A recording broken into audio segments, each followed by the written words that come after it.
दोस्तों, mental health एक ऐसी चीज है जिसके बारे में हमारे देश में काफी कम बातें होती हैं। मेंटल डिसऑर्डर से जूझने वाले लोगों को आज भी हमारे समाज में पागल समझकर अलग कर दिया जाता है, लेकिन हमें जरूरत है इसके बारे में और पढ़ने और सीखने की। जहां डिप्रेशन और एंजाइटी जैसी चीजें मेंटल डिसऑर्डर में ही आते हैं, ये कैटेगरी इससे भी ज्यादा बड़ी है। कुछ ऐसी बीमारियां भी जो लोगों को ये फील कराने लगती हैं कि उनका कोई पीछा कर रहा है, तो कुछ बीमारियां उन्हें इस कदर तक परेशान कर देती हैं कि लोग अपनी जिंदगी खत्म करने से भी नहीं झिझकते। और आज की इस वीडियो में हम ऐसी मानसिक बीमारियों या मेंटल डिसऑर्डर्स के बारे में बात करने वाले हैं, तो अंत तक कहीं मत जाइएगा। वीडियो शुरू होने से पहले चैनल को सब्सक्राइब करना और बेल आइकन दबाना भी ना भूलें। सिजोफ्रेनिया एक ऐसी बीमारी है दोस्तों, जिसे कई पॉपुलर टीवी शोज और मूवीज में एक्सप्लोर किया जा चुका है। ये बीमारी कई तरह से काम करती है, जिसमें एक तरह के लोग खुद की अपनी दुनिया बना लेते हैं। ऐसे में ज्यादातर लोगों को ये सब फील होना शुरू हो जाता है कि वो कोई बहुत बड़े सेलिब्रिटी हैं या फिर कोई बहुत ही जरूरी इंसान या जासूस है, जिस वजह से वो अपने आसपास की दुनिया में भी इसी तरह से एक्ट करना शुरू कर देते हैं। सिजोफ्रेनिया आपको पूरी तरह से असली दुनिया से अलग कर देता है। इसमें कई लोगों को ये महसूस होना शुरू हो जाता है कि कुछ लोग उनकी जासूसी कर रहे हैं या फिर उनके खिलाफ साजिश रची जा रही है। सिजोफ्रेनिया ज्यादातर लोगों को अपने परिवार से दूर कर देता है, क्योंकि ऐसे पेशेंट्स को अपने परिवार वालों से खतरा महसूस होने लग जाता है। और कई लोग तो पुलिस तक इस बात की शिकायत करने पहुंच जाते हैं। दुनिया भर में अभी 25 करोड़ लोगों को सिजोफ्रेनिया है, यानी हर 300 में से एक आदमी इस बीमारी से परेशान है। सिजोफ्रेनिया को दवाइयों से रोका जा सकता है, लेकिन एक बार सिजोफ्रेनिया होने के बाद आपको जिंदगी भर के लिए दवाई खानी पड़ेगी, बिना एक भी दिन डोज मिस किए। Anti social personality disorder. Anti social personality disorder को साइकोपैथी भी कहते हैं। इस तरह की कंडीशन में एक पेशेंट लोगों को लेकर कम संवेदनशील हो जाता है। साइकोपैथी से जूझने वाले लोग किसी के लिए भी हमदर्दी नहीं दिखा सकते, और ये एक वजह भी रही है जिस कारण इस कंडीशन से जूझने वाले ज्यादातर लोग क्रिमिनल्स बन जाते हैं और लोगों को नुकसान पहुंचाना शुरू कर देते हैं। साइकोपैथी से जूझने वाले क्रिमिनल्स को सजा मिलने पर भी अपने जुर्म के लिए कोई पछतावा नहीं होता, और आज दुनिया में लगभग 1% लोग इस कैटेगरी में आते हैं, जिनमें आधे से भी कम लोग वापस नॉर्मल हो जाते हैं। इस बीमारी का फिलहाल कोई इलाज नहीं है। Depersonalisation disorder. इस तरह की बीमारी में लोग रियलिटी से बहुत दूर हो जाते हैं और उन्हें ऐसा लगना शुरू हो जाता है जैसे वो अपने शरीर के अंदर है ही नहीं। इस बीमारी से ग्रस्त कुछ लोग अपनी जिंदगी को अपने शरीर के बाहर से देखना शुरू कर देते हैं और उन्हें ऐसा लगने लगता है जैसे वो किसी फिल्म या टीवी शो का हिस्सा है। खुद को असली ना समझने के कारण कई लोग रोड एक्सीडेंट्स या फिर बाकी तरह के खतरों में खुद को डाल लेते हैं, जिस कारण से पेशेंट्स की मौत भी हो सकती है। दुनिया भर में लगभग 2% से कम लोगों को यह बीमारी है और इसका अभी तक कोई भी इलाज नहीं है। हालांकि हिप्नोथेरेपी को इसके लिए ट्राई किया जा रहा है।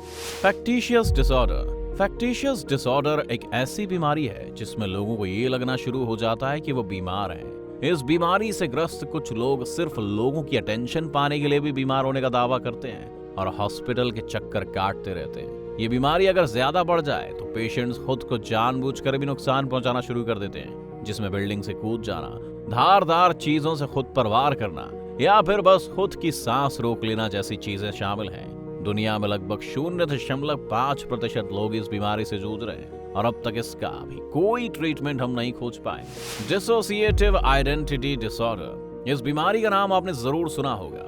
इसे आम भाषा में स्प्लिट पर्सनालिटी डिसऑर्डर भी कहते हैं। इस बीमारी में ज्यादातर लोग एक से ज्यादा पर्सनालिटीज वाले होते हैं, यानी ऐसा लगता है जैसे एक ही शरीर में 2 से 3 लोग रह रहे हो। एक 50 साल के आदमी को यह लग सकता है कि वो 7 साल का है। एक आदमी ऐसे एक्ट कर सकता है जैसे वो कोई जानवर हो। ये सभी खतरे इस बीमारी के साथ शामिल हैं, और कभी कभी तो लोगों को एक पर्सनालिटी से दूसरी में स्विच करने के लिए घंटों के बजाय महीनों लग जाते हैं, जिस वजह से ऐसे लोगों के लिए नए दोस्त बनाना काफी मुश्किल है। परेशानी मर्दों के मुकाबले औरतों को ज्यादा होती है और दुनिया भर में 1% के करीब लोग इस बीमारी से अभी जूझ रहे हैं। इसके लिए अभी तक कोई दवा नहीं है।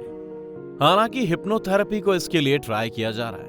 ठीक ना होने पर ऐसे पेशेंट्स को ज्यादातर मेंटल हॉस्पिटल्स में साइकियाट्रिक वार्ड में शिफ्ट कर दिया जाता है। सिजोअफेक्टिव डिसऑर्डर। सिजोअफेक्टिव डिसऑर्डर 2 अलग बीमारियों का एक साथ होना है, जिसमें पहले है सिजोफ्रेनिया और दूसरा है type 1 bipolar disorder. Type 1 bipolar disorder में एक पेशेंट का मूड बहुत जल्दी से बदलता है। वो पल में गुस्सा तो पल में शांत होने लगता है। कभी कभी कुछ मूड स्विंग्स हफ्तों हफ्तों तक भी रहते हैं। जिससे नींद का ना आना, खुद के ऊपर और भी ज्यादा कम कंट्रोल होना और किसी भी सिचुएशन में अजीब बिहेव करना शामिल है।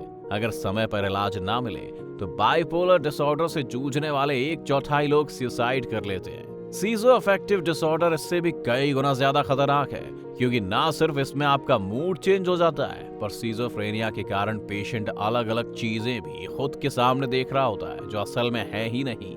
इससे पेशेंट मानसिक तौर पर काफी तरह से तनाव में आ जाता है और लोगों के साथ घुल मिल भी नहीं पाता। साइंटिस्ट बताते हैं कि ये बीमारी जेनेटिक है और एक जनरेशन से दूसरी जनरेशन तक पास की जा सकती है। सीज़ोअफेक्टिव डिसऑर्डर में सुसाइड रेट बाइपोलर डिसऑर्डर से भी ज्यादा है। फोबियाज। दोस्तों, फोबिया कई तरह के होते हैं, लेकिन सभी तरह के फोबियाज में लोगों को किसी एक चीज से डर लगने लगता है। कुछ लोग इसे एक हल्की बीमारी बताते हैं, पर ऐसा नहीं है। जब फोबिया से जूझ रहे पेशेंट्स के सामने कोई ऐसी चीज आती है जिससे उन्हें डर लगता हो, तो उनके लिए वो मौत के डर जैसा हो जाता है। अचानक से उनकी धड़कन तेज हो जाती है और बॉडी में स्ट्रेस लेवल कई गुना तक बढ़ जाता है। फोबियाज के कुछ एग्जाम्पल हैं। एरिथ्मोफोबिया, जिसमें पेशेंट नंबर से डरने लग जाता है। ऑप्टोफोबिया, जिससे जूझ रहे पेशेंट्स को अपनी आंखें खोलने से डर लगता है। और आइसोप्ट्रोफोबिया, जिसमें पेशेंट शीशा देखने से डरते हैं। इस वक्त दुनिया के 8.7% लोग किसी न किसी फोबिया से परेशान हैं और ज्यादातर ये परेशानी बचपन में हुए किसी इंसिडेंट से पैदा होती है। फोबियाज को हिप्नोथेरेपी द्वारा ठीक किया जा सकता है। Retrograde amnesia.